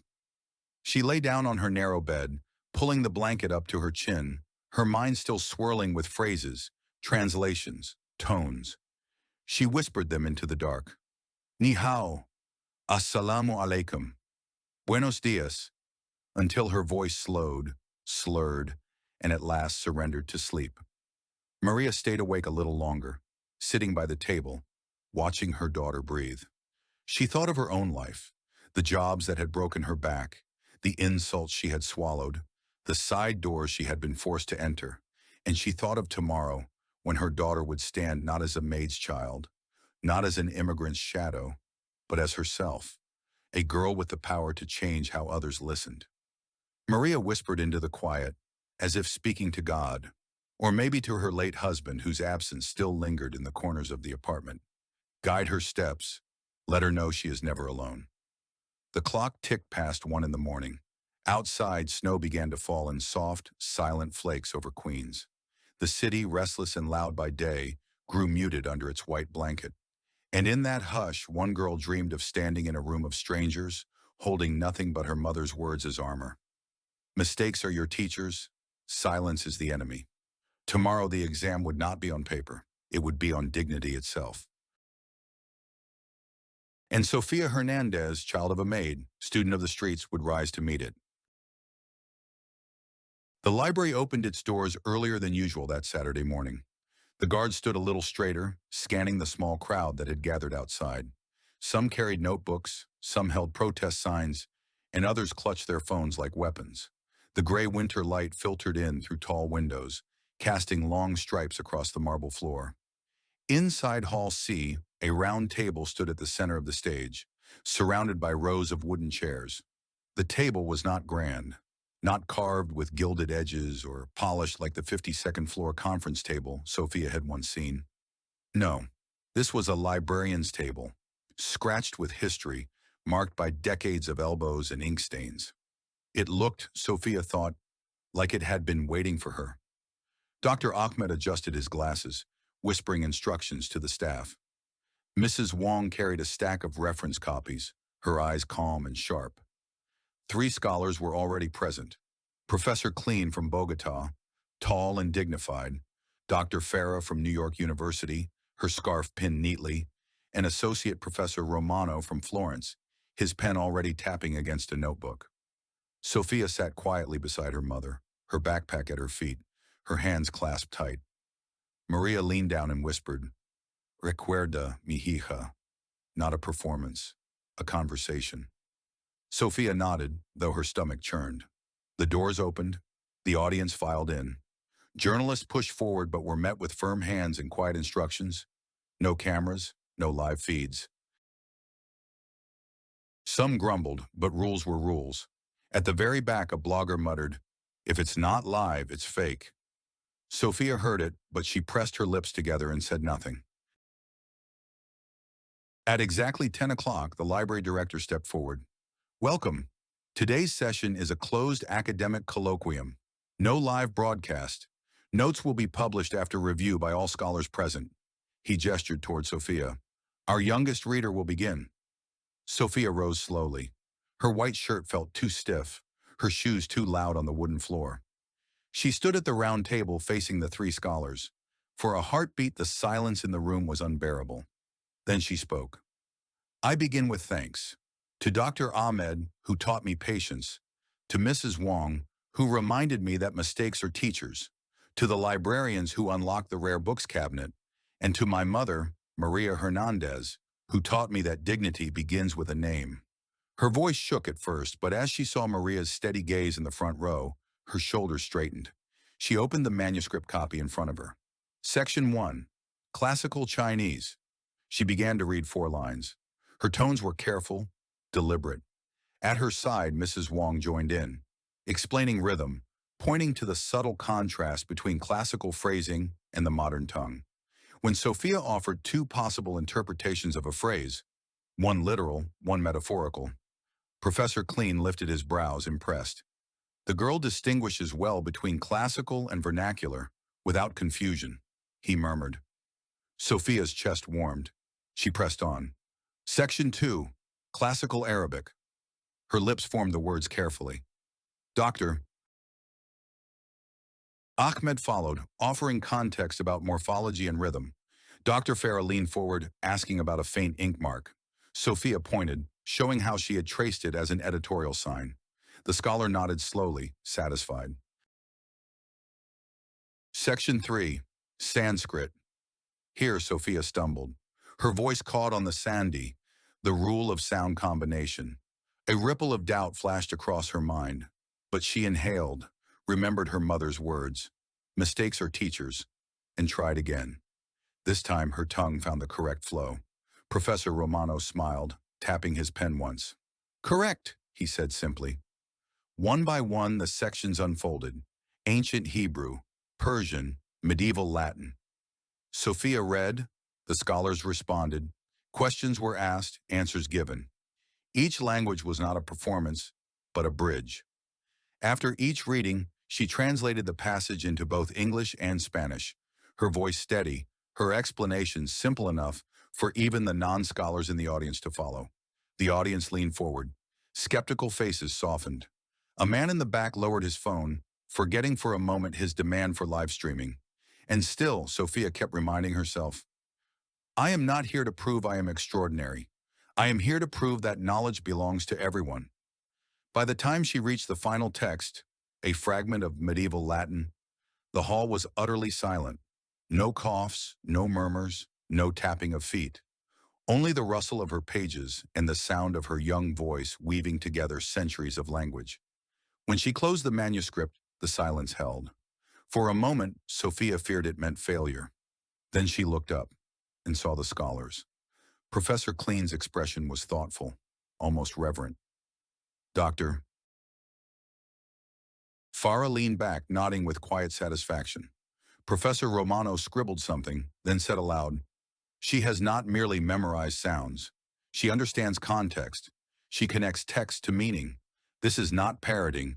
This is scholarship. At that, the room seemed to exhale all at once. But then, a man at the back stood, his voice sharp. Why must we listen to a child? This is parrot skill. Let adults do adult work. The hall froze. All eyes turned to Sofia. Her heart hammered, but she did not flush. She lifted her chin and answered, I am not asking for adult jobs. I am learning from adults and inviting them to learn again from a child's curiosity. If I could not answer questions of etymology or textual variance, you would be right to dismiss me. But if children must wait until we are old enough to be heard, most of us will never be heard at all. A murmur rippled through the hall. Another voice rose, the blogger. Why not live stream? Afraid of the truth? Dr. Ahmed stood, taking the microphone. Scholarship is understanding before reporting. The record will be published, with signatures of all 3 scholars, without edits. That is the truth. The scholars nodded. The blogger lowered his phone. Sofia took a breath. She closed the manuscript, placing her small hands firmly on the table. Then she spoke once more. If there is something more important than reading text correctly, it is reading society correctly. We came here not for spectacle, but for dignity. Knowledge is not a circus. Knowledge is a bridge. She gestured to the scholars beside her. And bridges are only strong when many build them together. The words hung in the air like bells, resonant and steady. In the front row, Maria's hands trembled as she clutched her purse. Her eyes blurred with tears, not of fear, not of pain, but of pride. At the back, even the harshest skeptic found himself without words. And for the first time, the hall that had once prepared to laugh now sat in awe of a 12-year-old girl from Queens, Sofia Hernandez, daughter of a maid, defender of her mother, reader of worlds. The colloquium ended not with applause, but with silence. The kind of silence that meant listening had truly begun. The wooden chairs creaked as the audience shifted. The air inside the library still carried the echo of Sofia's final words, but tension had not disappeared. It hovered in the rafters like a restless bird. One of the scholars, a tall man with gray hair at his temples, Professor Harrington from Cambridge, a late arrival who had taken a seat only halfway through the session, stood slowly. His suit was immaculate, his glasses glinting beneath the lights. His voice, when it came, was sharp as glass. She is, what, 12? 13? His accent clipped every syllable. You are all mistaking clever mimicry for scholarship. She is just a child. She cannot truly comprehend the weight of the text she repeats.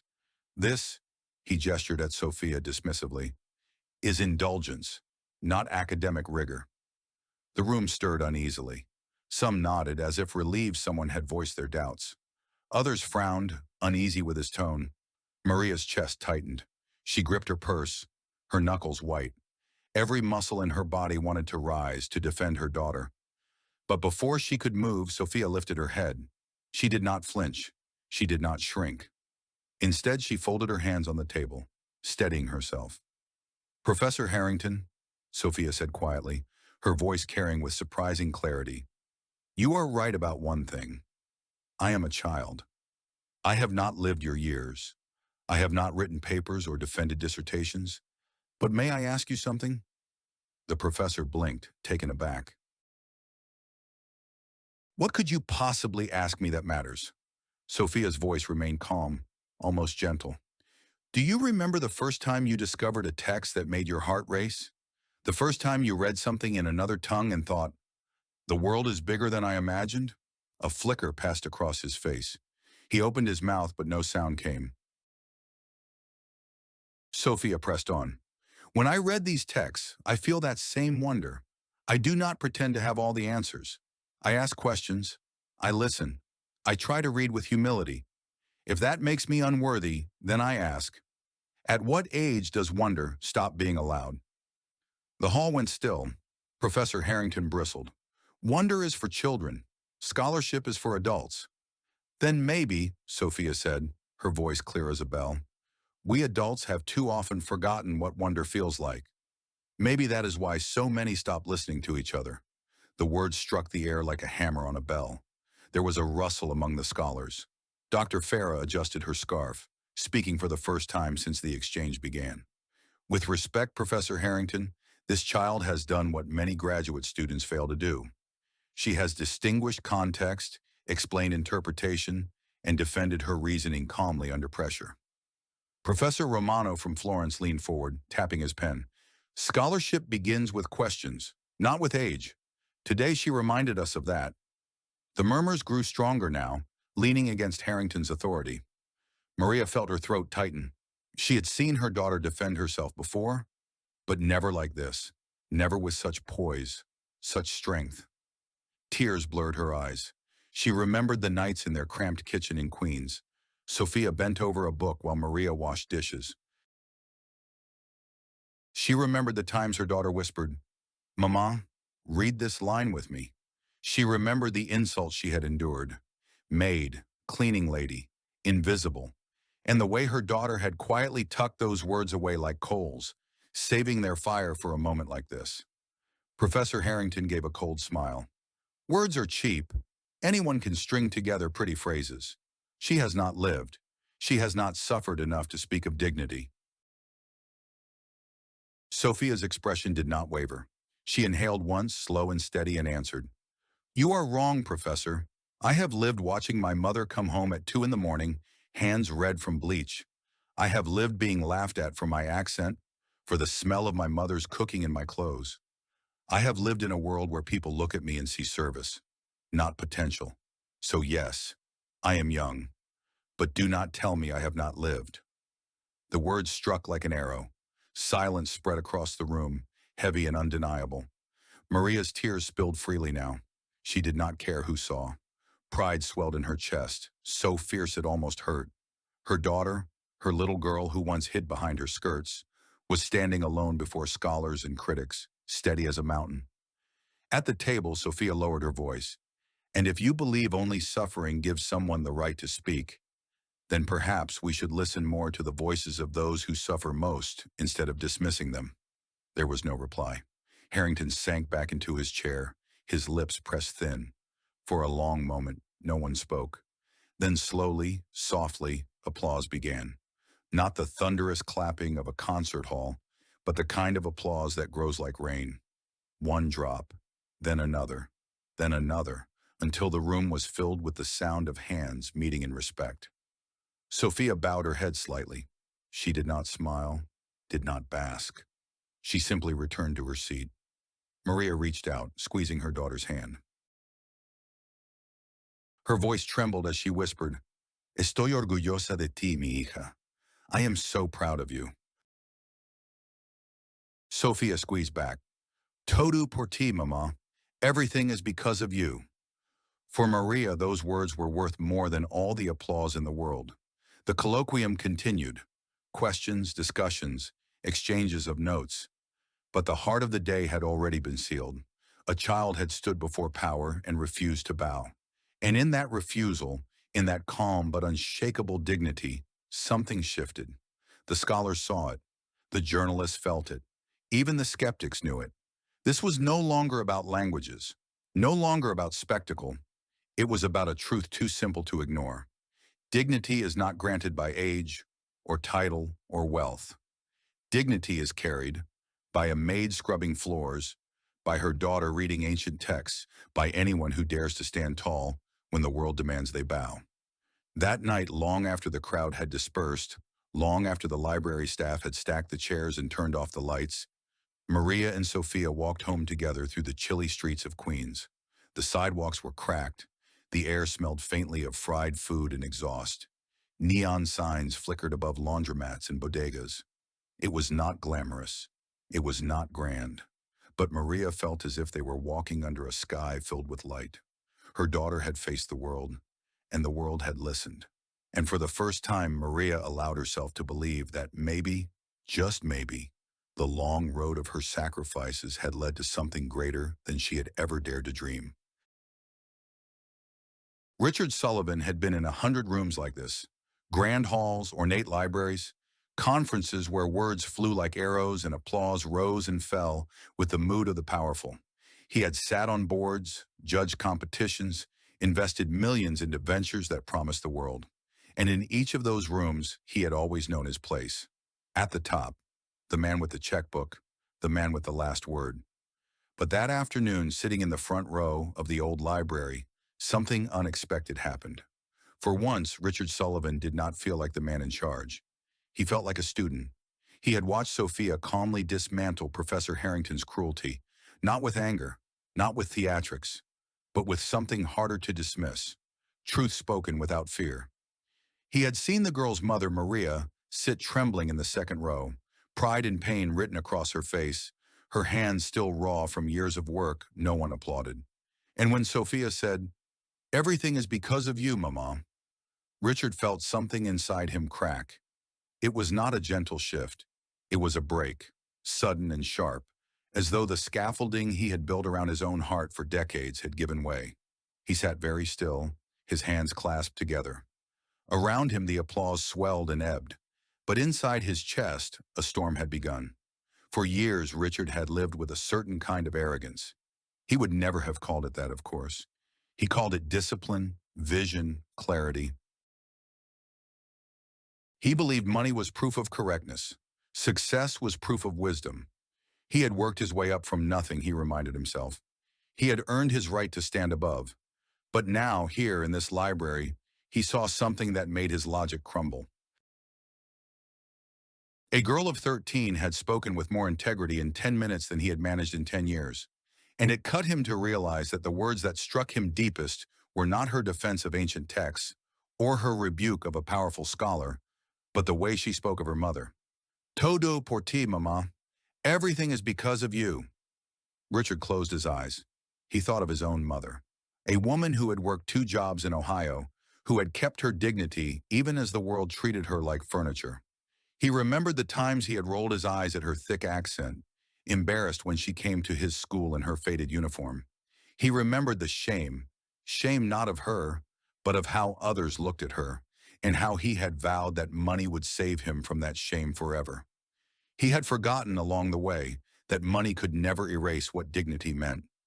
Now looking at Maria's hands folded in her lap, the deep lines of sacrifice etched across her face, Richard felt the past rising like a tide.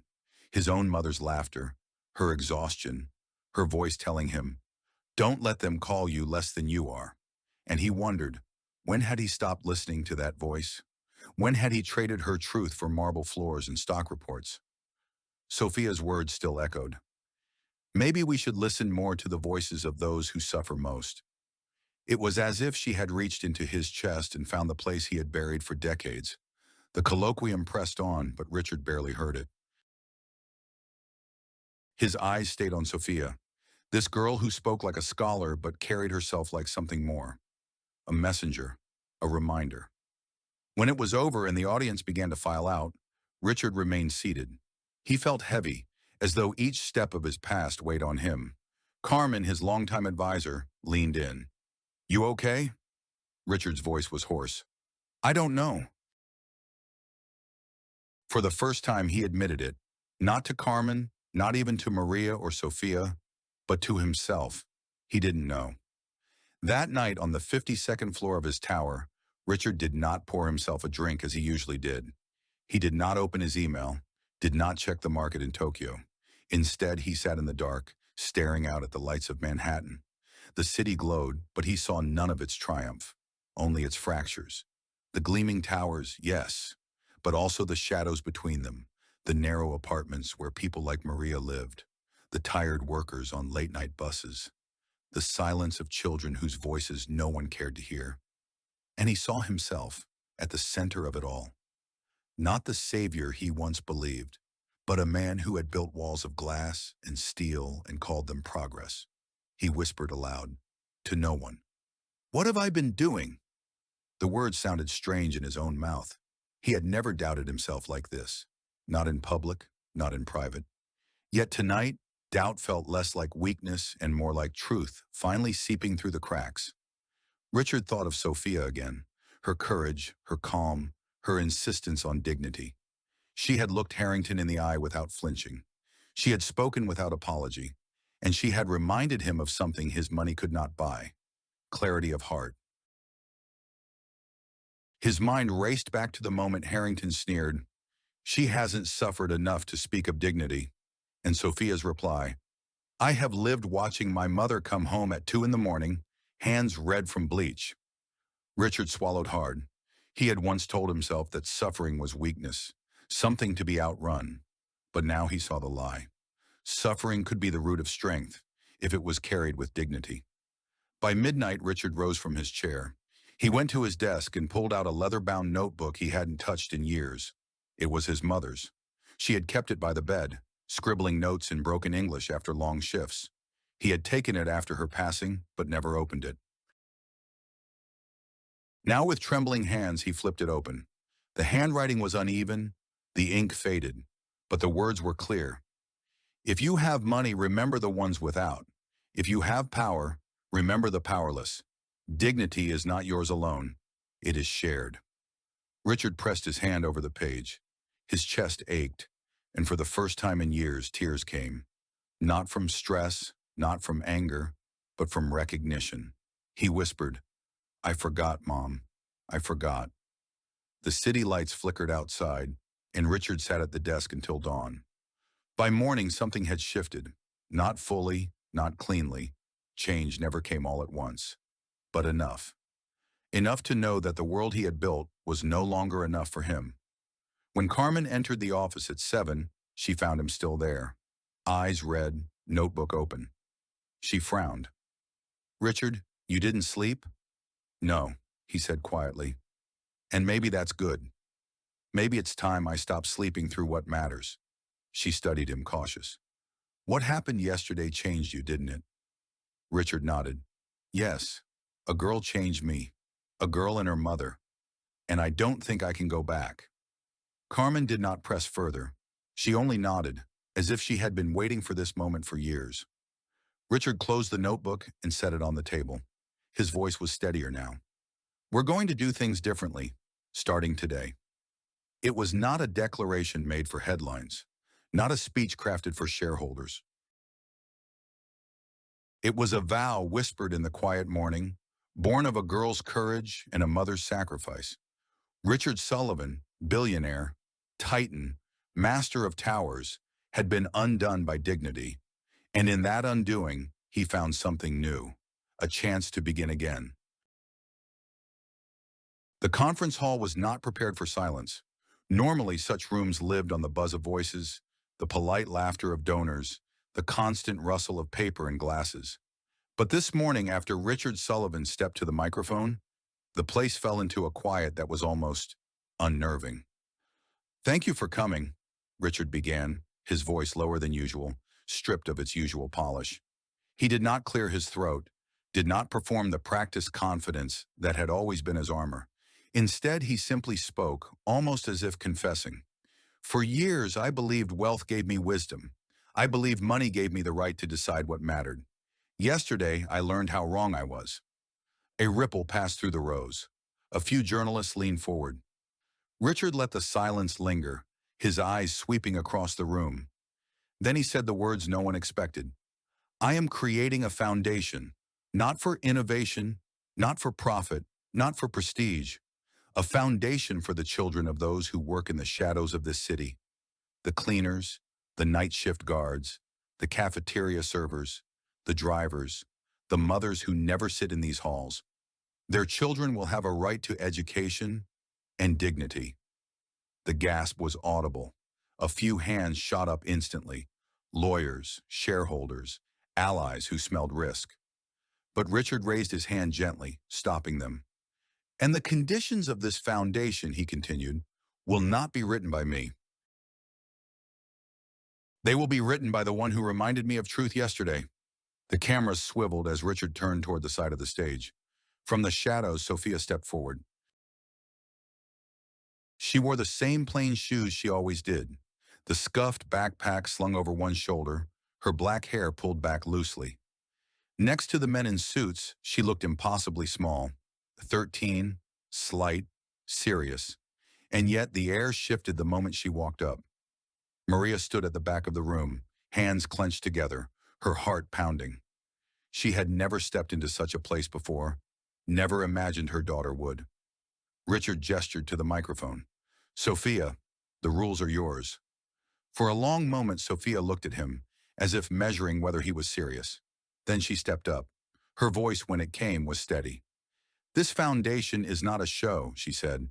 "It is not a stage for rich men to speak about generosity while workers remain invisible.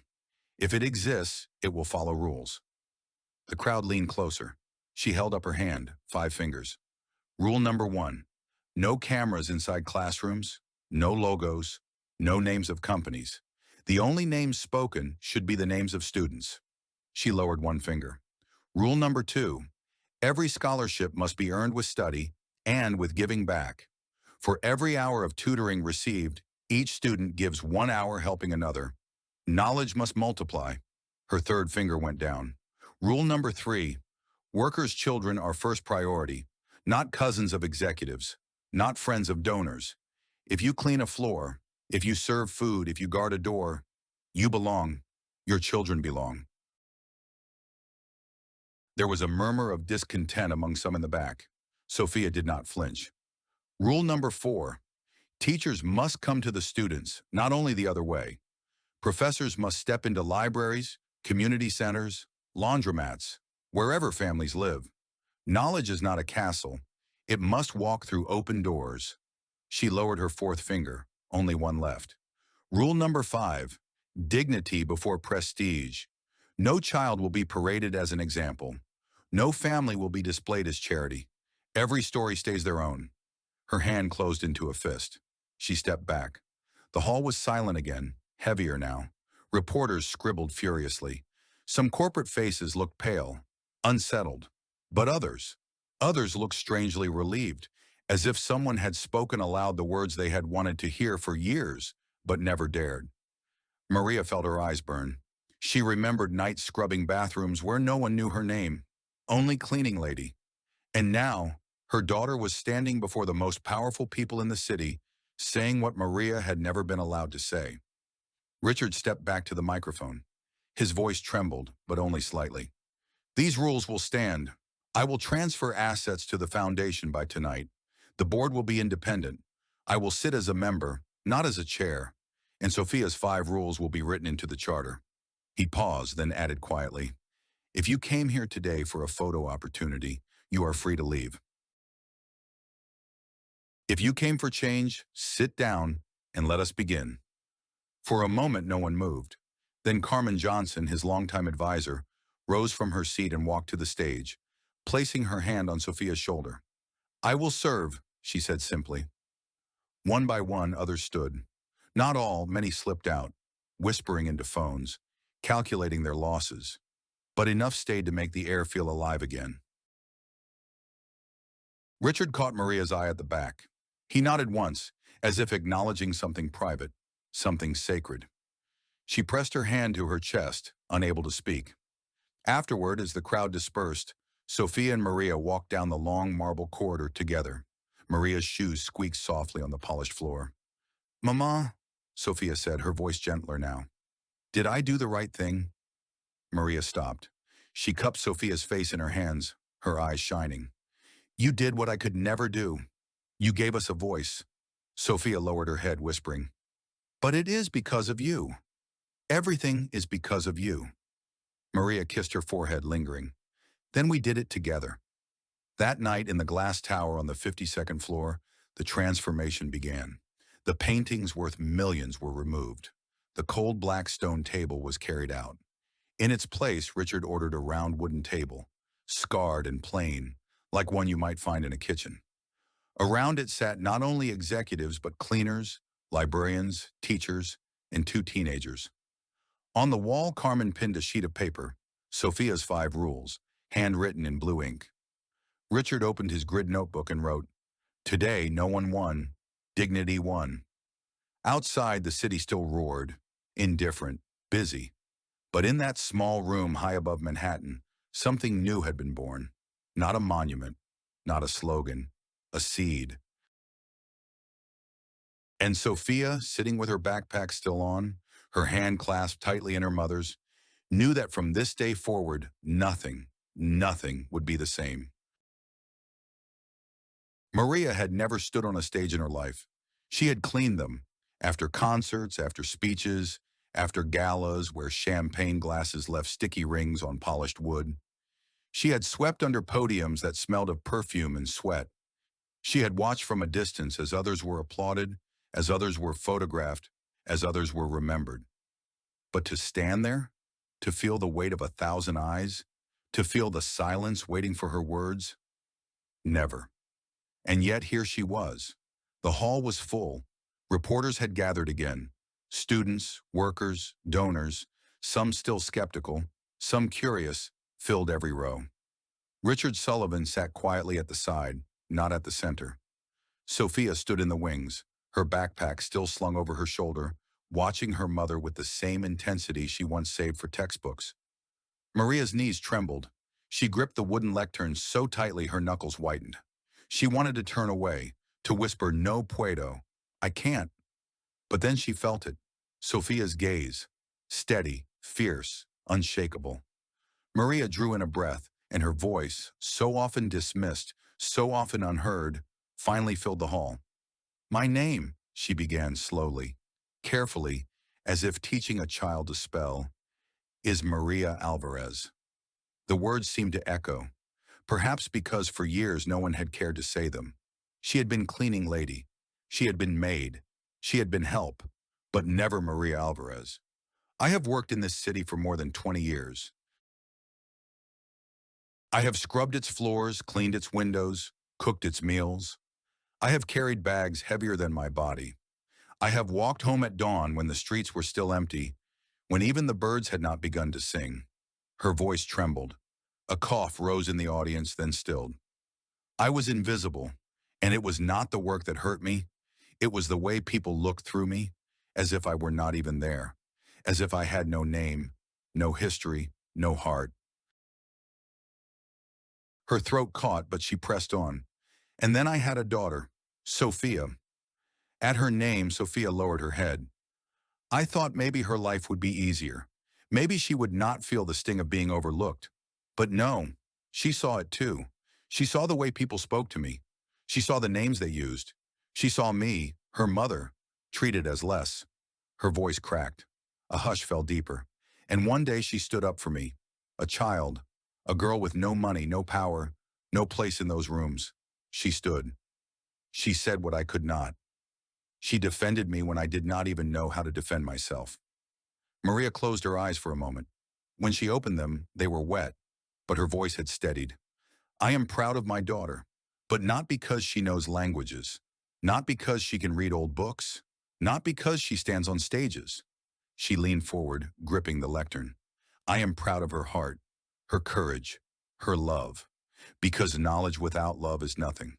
Power without kindness is dangerous. And dignity is not given by wealth, it is given by the way we treat one another." The hall was utterly silent. Even the cameras seemed to hesitate, as if reluctant to break the spell. Maria's voice grew stronger, each word like a stone placed carefully into the foundation of a new world. "When you honor my daughter, honor also the thousands of children who are watching their mothers scrub and sweep and serve. Children who hear the words, maid, cleaning lady, nobody. Children who carry that shame in their hearts. Change that. Start here. See them. Say their names. Respect them. Because one Sofia is not enough. There are thousands waiting." Her hands released the lectern. For the first time she stood tall. No trembling now. No shrinking. "I am Maria Alvarez, and I am no longer invisible." The words seemed to hang in the air. And then slowly, someone began to clap. It was Carmen Johnson. She rose from her seat and clapped with both hands, her eyes shining. Then Richard Sullivan stood. Then a professor in the second row. Then the entire hall, workers, students, even a few journalists who usually held their applause, rose to their feet. Maria stood there frozen as the sound washed over her. She had never been applauded in her life. She had been nodded at, paid in cash, dismissed with a wave of the hand. But applause? Applause was for singers, for speakers, for leaders. And now, for her. Sofia rushed forward, running onto the stage, throwing her arms around her mother's waist. "Mama," she whispered, voice breaking. "You were perfect." Maria bent, pressing her face into her daughter's hair, breathing her in, her body shaking with sobs. "I was afraid," she whispered back. "I know," Sofia murmured, "but you did it anyway." Richard stood a few feet away, silent, humbled. He had given 1,000 speeches in his life, crafted by the best writers money could buy. None of them had carried the power of Maria's unpolished, trembling truth. Later, when the hall emptied, Maria walked slowly through the corridor with Sofia at her side. Workers from the building stopped her. Not Richard, not Carmen, not the professors. Her. "Senora Alvarez," one of the guards said softly, touching his chest. "Gracias for speaking." Another, a cleaner in a blue uniform, whispered, "I never thought I'd hear someone like us up there." Maria nodded, tears still clinging to her lashes. She had no grand words left. She simply said, "Thank you. Thank you for listening." That night, back in their small apartment in Queens, the applause still echoed in Maria's ears. She sat at the kitchen table, her hands folded, her heart strangely light. Sophia laid her textbooks out as always, preparing for another long night of study. But before opening them, she turned to her mother. "Mama," she said softly, "do you know what you did today?" Maria shook her head. "You showed them," Sophia whispered. "You showed the world that dignity does not come from knowledge alone. It comes from the heart." Maria reached across the table and took her daughter's hand. For once, it was not a hand rough from scrubbing floors, but a hand strong enough to hold an entire room's silence. And in that silence, Maria Alvarez, cleaner, mother, now a voice, finally believed it. She was not invisible. Not anymore. The evening after Maria's speech, the air in the city seemed different, softer somehow, as if even the neon lights along Queens Boulevard had dimmed their harshness out of respect. But Sophia could not sleep. She lay awake, staring at the cracked ceiling of their small apartment, hearing again the thunder of applause for her mother. It felt like a dream, except it was real. The next morning, the foundation held its first official gathering since the announcement of the scholarship program. The hall was smaller than before, less grand, more practical, a circle of chairs instead of a raised stage. The cameras were allowed, but they were kept at the back. Richard Sullivan had agreed. No spotlight this time, no performance, just words. Still, the room was crowded. Students from the Bronx and Brooklyn sat beside librarians from Harlem. Workers from Sullivan Tech's cafeterias and cleaning crews leaned forward in their uniforms. Professors from Columbia and NYU scribbled notes, unused to being the ones listening instead of speaking. And in the center sat Sofia Alvarez. She wore her school uniform still, a plain blouse and skirt. Her backpack rested at her feet. There was nothing flashy about her. Yet when she rose, the room hushed as if a great current had swept through it. She took a breath and began. Not with books, not with languages, but with a story. "My name is Sofia Alvarez," she said. "I am 13 years old. And yesterday, for the first time in my life, I saw my mother honored." A ripple ran through the audience. Cameras blinked red from the back, but Sophia ignored them. Her eyes moved only toward Maria, who sat in the front row, hands clasped tightly in her lap. "For years," Sophia continued, "I thought my mother was invisible. I saw her scrub floors in silence, come home in silence, swallow words in silence. People called her names that were not her own. They called her maid. They called her cleaning lady. They never asked who she really was. But I knew. I always knew." Her voice wavered, but she steadied herself. "My mother is Maria Alvarez. She taught me my first words in Spanish. She taught me to pray. She taught me to keep my head high, even when others bowed theirs in shame. She taught me that mistakes are not the end of learning. They are the beginning. And every language I speak, every book I read, every moment you see me standing here, it is not mine alone. It is hers." Sophia paused. The silence was heavy, but not empty. It was full of listening, of breathing, of waiting. "If not for my mother," she said slowly, deliberately, "I would have nothing. No courage, no voice, no strength. If not for her love and her patience, I would not be here. If not for her, I would be invisible too." Maria lowered her face into her hands, shoulders shaking. Sophia's eyes shone, but she pressed on. "People ask me how I learn languages. They ask me how I remember so many words. But the truth is, my mother taught me the only word that matters: dignity. And dignity cannot be memorized from a book. It is lived, it is carried, it is given, one person to another. She gave it to me, even when the world tried to take it from her." Richard Sullivan sat in the circle, his jaw tight. He had given more speeches than he could remember, eloquent, rehearsed, polished. None had the rawness of this child's truth. He watched Maria, saw her trembling shoulders, and knew Sophia's words had cut deeper than any textbook. A professor raised a hand as if in class, forgetting himself. "Sophia," he asked, his voice tentative, "are you saying knowledge is not enough?" Sophia turned to him, and though her face was young, her eyes seemed far older. I am saying, she replied, knowledge without love is empty, and power without dignity is dangerous. If you want to build schools, build them. But build them with respect for the mothers and fathers who clean those schools too. The professor lowered his head.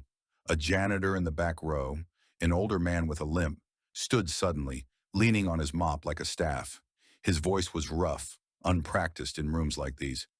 I came here today just to listen. I didn't think my voice mattered. But hearing this girl, he swallowed hard. Hearing her speak of her mother, I feel seen. For the first time in years, I feel seen. Others murmured agreement. A cafeteria worker wiped her eyes. A security guard nodded. Maria tried to rise, but Sofia gestured softly. Stay. I don't want applause, Sofia continued, her voice stronger now. And I don't want cameras. I want you to remember that behind every scholarship, every donation, every library, there is someone cleaning the floor, someone cooking the meals, someone raising a child in silence. Do not forget them. Do not forget us. Because if you do, all of this, she gestured around the circle, is nothing but noise. The words landed like stones in still water, sending ripples outward. Richard Sullivan closed his notebook without writing a single word. He knew he did not need to. The lesson was already written in the air. The applause, when it came, was not thunderous. It was gentle, steady, almost reverent, as if the audience understood that too much noise would break the fragile truth that had just been spoken. Maria rose finally, unable to sit any longer. She walked to her daughter, arms outstretched, and before the cameras, before the professors, before the workers, she embraced Sofia and whispered through tears, Mihilla, you are my voice now. Sofia shook her head, pressing her cheek to her mother's shoulder. No, Mama, you are mine. That night, back in their small apartment, the city lights glowing faintly through the window, Maria cooked rice and beans while Sofia reviewed her notes. The applause, the cameras, the speeches, all of it seemed far away. What remained was this: 2 plates, 1 table, a mother and a daughter. Sofia looked across the table, her voice soft but steady. If not for you, Mama, I would be nothing.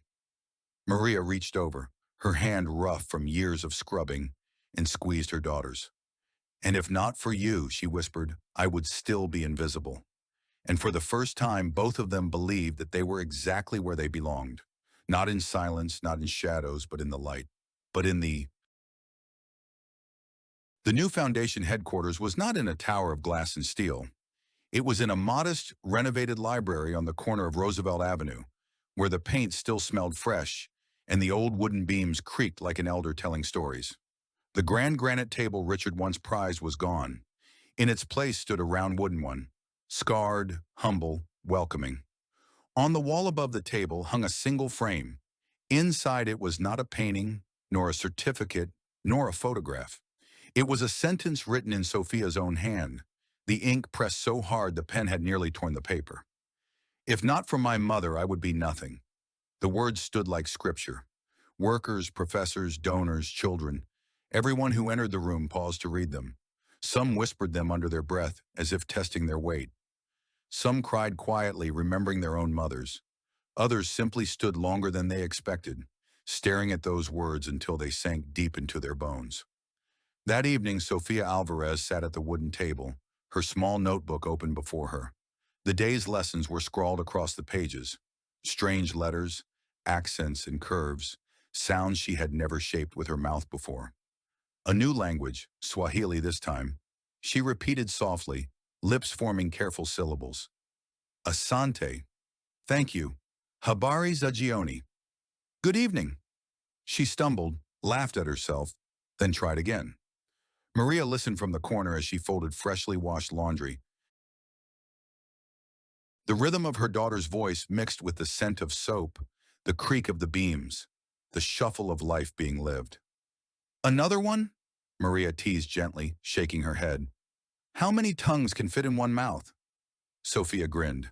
As many as love can carry, Mama.